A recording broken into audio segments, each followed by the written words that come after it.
Um, we have about a half an hour until the next match, so we shouldn't be rushed at all for this part, which is good. First of all, I would like to thank both of you for playing. Congratulations to Gurthang for winning. And let's see here. The first game was on Expedition Lost. Talk about what you think of this map and how it went for you, Gurthang. Start us off. I'll be honest, as one of the new maps, I don't really have a solid opinion on it yet. But there is that nice spot to proxy things. Yes. Down in that random corner of the map where I personally wouldn't think to look some of the time. I did this against my brother the other day. It's the only time I've beaten him in several weeks. He usually plays in platinum. Ah. But DTs are very good. Yes. And, I was not expecting DTs. I was not expecting a proxy 2 racks, I'm guessing it was. I only have Yeah, it was. one there. It was a proxy 2 racks into expand nearby because you saw the barracks. So it was very unique. The nearby expand was odd, I have to admit. Did you figure out that was there? Or yeah, I kind of figured that he moved the barracks and then just sat around nearby for a while because he did build a supply depot over there too. I'm like, well, he probably didn't go that far. I figured he did something odd. Yeah. Started building things because he started building. I tried doing new The things. ramp and you were putting all sorts of stuff over there that made me think like, well, he's obviously sticking around for a while, and I had already sent a probe out to put down that proxy, so I just had to delay all of that, which was frustrating. Because I got the Dark Shrine up, and then I couldn't really use it because I was like, well, you might have scans and Marines. I'll just stick with Stalkers. They're cheaper. I can build more of them. Nice. I didn't feel like losing things. So I did.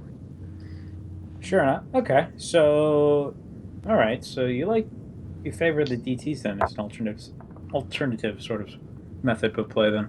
Because usually on that map, if you get 4 DTs, they bust through the rocks really fast. Oh, that's a good point.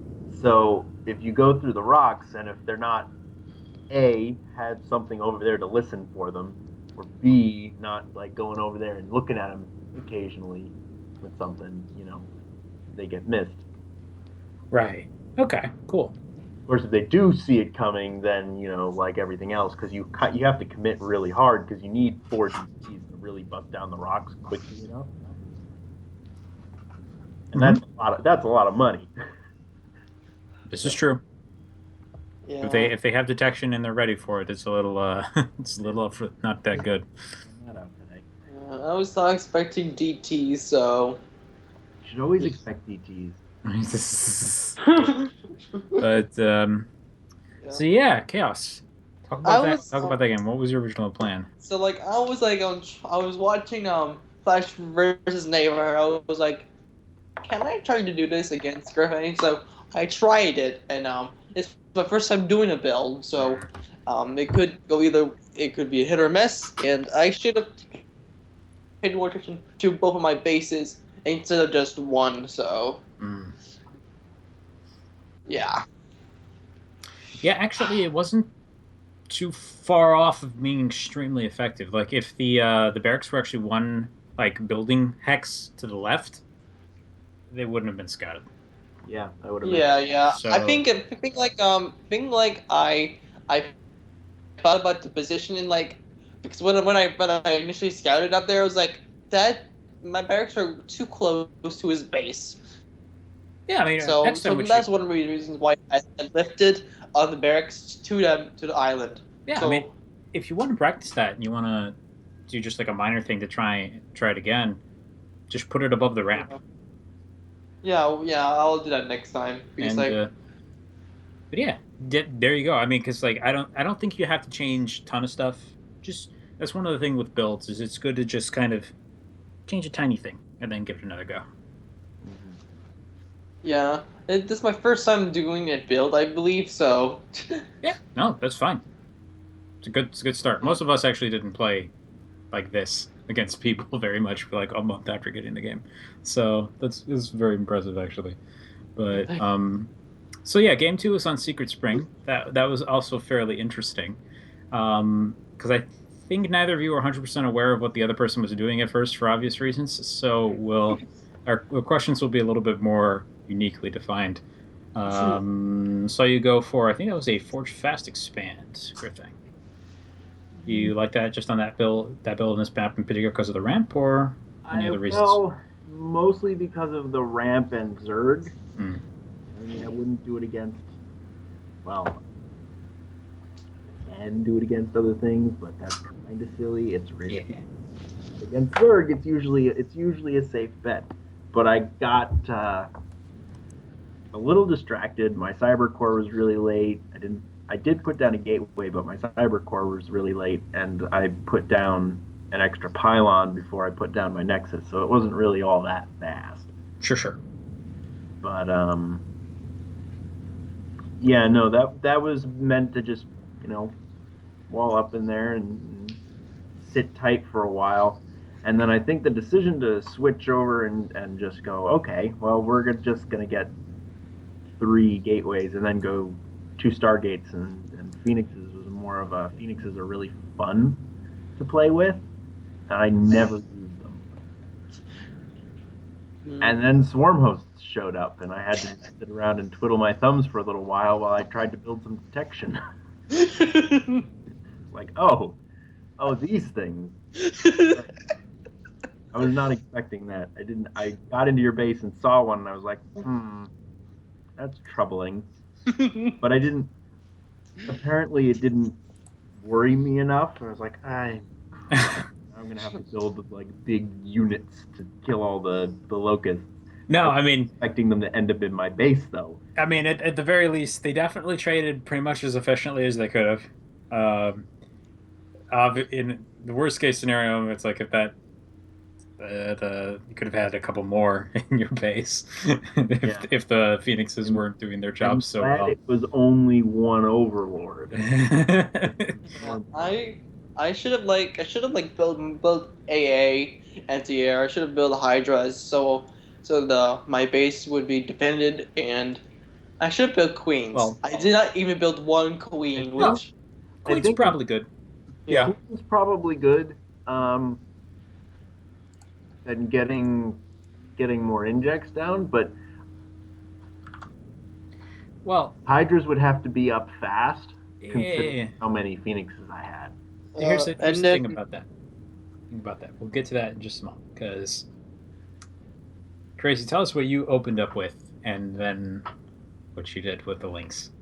so like I like because our last game I learned because I did not know about the rocks at that middle section, so I was like, I want to make sure I shut down that quickly so he should not shut me down, which he did in the last game like 2 weeks ago. So I got my leans. I did attack the rocks.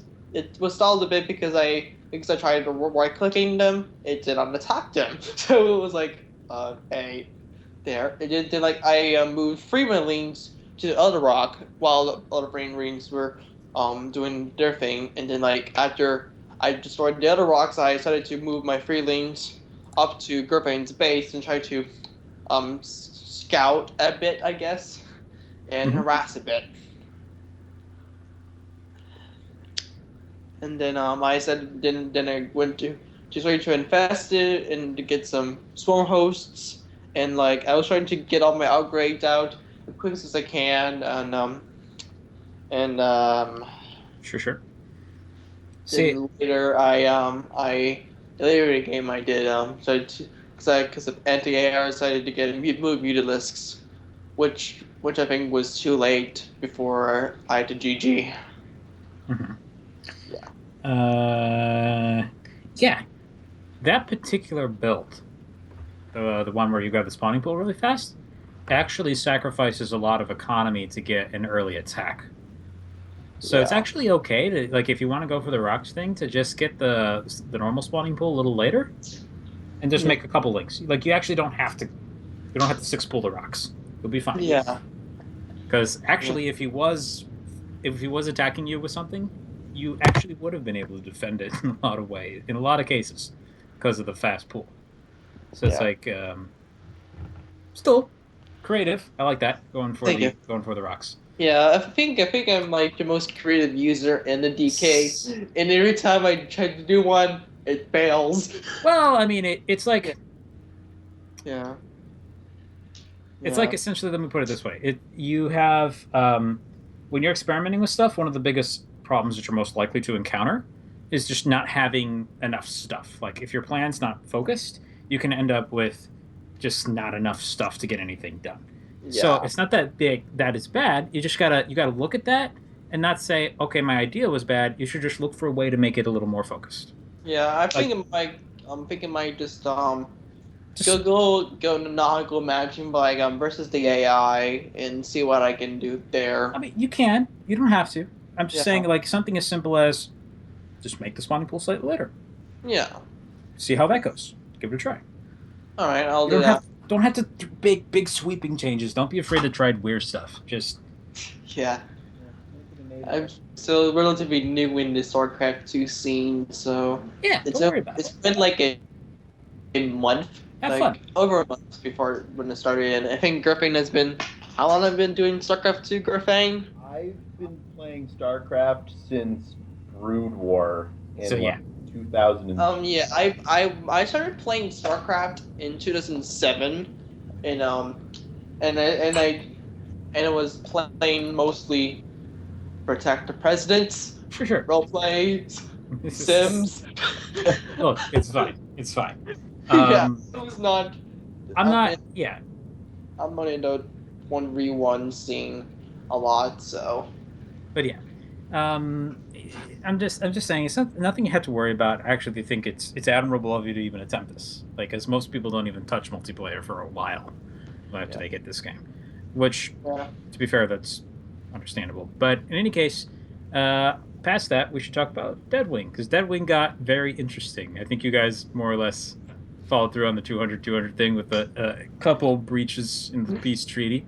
Yeah, yes, yeah, Let I me should. get nukes or something. I don't like. Yeah, Can't I have. was just gonna ask what the Ghost Academy was for. I was a little curious. I think I was going to nuke, Gurthane if, but like, as I said, but I mean, I was thinking of nuking him, but I think after it got destroyed quickly, I think next time I should not have made the Ghost Academy near my edge of the base. So, yeah. Mm-hmm. I tried a lot of different things during that match. Notice.